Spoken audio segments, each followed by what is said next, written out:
प्यारे देशवासियों, नमस्कार। आज मैं आपसे देश की एक गंभीर समस्या पर बात करना चाहूँगा। आज का दिन भारतवर्ष के लिए आज़ादी के बाद का आई थिंक सबसे गंभीर दिन है। जैसा कि पूरे देशवासियों को पता है कि पिछले 40 दिन से हमारे किसान भाई चारों तरफ से, यानी 140 करोड़ लोगों में जितने भी किसान हैं, किसी भी प्रांत के हैं, वो दिल्ली के चारों तरफ तैनात हैं। क्योंकि कुछ महीने पहले रात के काले अंधेरे में लॉकडाउन की या कोरोना की आड़ में इस सरकार ने बहुत गैर जिम्मेदाराना काम किया था। किसानों की ज़मीन हड़पने का काम किया इन्होंने 3 काले कानून ला करके। किसानों की ज़मीन हड़पने का ये बहुत ही गंभीर साजिश है। वो 2 घरानों से मिलकर के ये साजिश की गई थी। न किसी को बताया है, न किसी से सलाह ली है, और इन्होंने कहा है कि ये हम तोहफ़ा दे रहे हैं किसान को। और जब किसान को पता लगा, उन्होंने 2 महीने वहाँ हरियाणा और पंजाब में हड़ताल करके बैठे, सरकार को दिखाई नहीं दी। सरकार यहाँ से गूंगी भी है और बहरी भी है, ना वहाँ से आवाज़ सुनाई दी, ना उनको दिखाई दिए। अंत में किसान भाइयों ने फैसला किया कि दिल्ली में आकर के नज़दीक से इनको बताएंगे, नज़दीक से, ताकि उनको दिखाई भी दिया जाएगा, आवाज़ भी सुनेगी। लेकिन जब वो वहाँ से निकले हैं तो इनके साथ वहीं से जातियाँ होनी शुरू हो गई हैं। पंजाब से जब भाई निकले तो हरियाणा की सरकार ने सड़कों में गड्ढे खुदवा दिए, बहुत जुल्म कराए इन्होंने।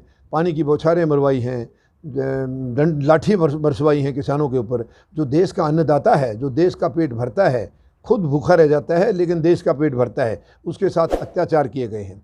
और उसके बाद किसी भी हालत से वो सब रुकावटों को पार करते हुए दिल्ली तक पहुंच गए हैं। तो सरकार ने उनको दिल्ली के अंदर नहीं जाने दिया, सरहदों पर उनको रोक दिया। तो उन्होंने वहीं अपना अड्डा जमा लिया, वहीं डेरा जमा लिया। और आज उनको 40 दिन हो गए हैं कड़ाके की ठंड में।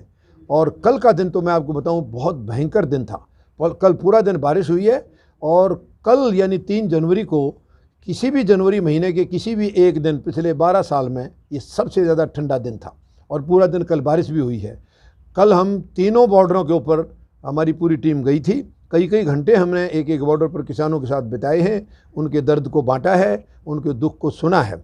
और कल सब यही उम्मीद लगाए बैठे थे कि कल 4 तारीख को, यानी कि आज जो किसानों की मीटिंग होनी है, वो शायद सकारात्मक होगी। शायद सरकार उसमें कुछ इनकी तकलीफ़ों का ज़रूर कुछ एहसास करेगी और उनका समाधान निकालेगी। लेकिन उसी वक्त रात के अंधेरे में, रात को बहुत गंभीर घटना, बहुत ही दुर्भाग्यपूर्ण घटना हरियाणा सरकार ने की है। जयपुर हाईवे के ऊपर हमारे भाई जो राजस्थान साइड से और कई जगह से आ रहे थे, उनके ऊपर बौछारें कराई हैं, अश्रु गैस फेंके गए हैं, पुलों के ऊपर चढ़ के उनको आंसू गैस के गोले फेंके गए हैं। बहुत ही दुखद घटना है ये, बहुत ही दुखद घटना है। यानी मैं आपको बताऊं कि ऐसा गंदा व्यवहार तो हमने सेनाओं में, मैं फ़ौज का सिपाही हूं, हमने वहां सरहदों पर भी इतना गंदा दुश्मन के साथ लड़ते टाइम भी ऐसा भयंकर नज़ारा नहीं देखा।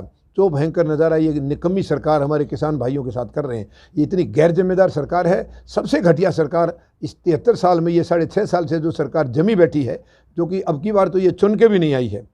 1.5 साल पहले ये धांधलेबाजी से ईवीएम के माध्यम से चुनकर बैठ गई है। और जिस दिन से पहले 6.5 साल से बैठी है, देश को लूटने पर लगी है। कोई काम नहीं किया इन्होंने। जितने भी वायदे किए थे सब झूठे, एक भी वायदा इनका सच्चा नहीं निकला है। और अब धीरे धीरे सब कुछ बेचते अंत में ये किसानों की ज़मीन के ऊपर इनकी नज़रें गई हैं।